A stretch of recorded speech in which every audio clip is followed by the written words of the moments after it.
Hello and welcome to the Machinist News Network. I'm Deirdre Kanievsky. Recently, the World Trade Organization, or the WTO, made a ruling that could change the immediate future of the aerospace industry here in the United States. Many agree this is a strong victory for American workers. Unlike U.S. companies such as Boeing, the WTO has ruled that the foreign aircraft manufacturer Airbus received billions of dollars over the years from European governments to build their planes.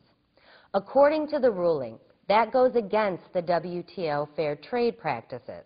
And now, politicians from every corner of America are applauding this decision.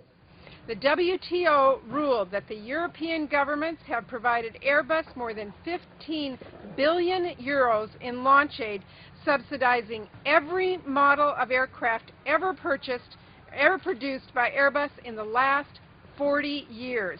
40 years of this. I don't know if anything has been going on so unfair for 40 years. This is a significant victory for the workers, for the aerospace industry in America, for true competitive models, and for the competition of commerce. This ruling puts to rest the rumors, the misinformation, and the muddling of the issue that has been going on for months now. The machinists and their allies gathered here on Capitol Hill have spent years arguing this case, stating it's unfair to American workers to have to compete against companies that are being subsidized by foreign governments. Finally, the WTO reaffirms what we all know. We've been cheated. This isn't about politics. This is about America. This is about protecting our crown jewel, the American aerospace industry. Those subsidies cause adverse effects to the United States aerospace companies in the form of lost sales, lost market share, and lost jobs. Today is both a victory and a validation. For too long, workers in my home state of Washington have had to fight an uphill battle.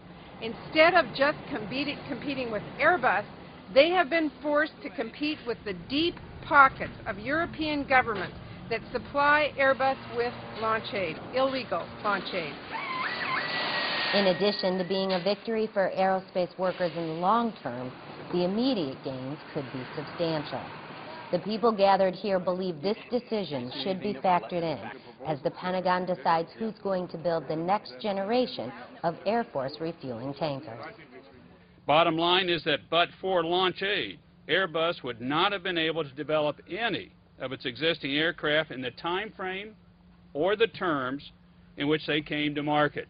We cannot consider the tanker or any other competition fair if one side gets a government-funded head start.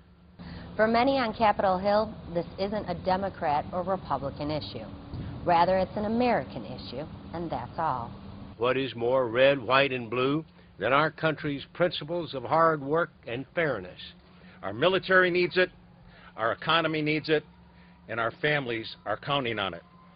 Those who gathered at the press conference say they want the U.S. Trade Representative to take every legal action available to make sure this ruling results in a free and fair international marketplace. Many lawmakers plan to create legislation to this effect. For more, you can log on to goiem.org.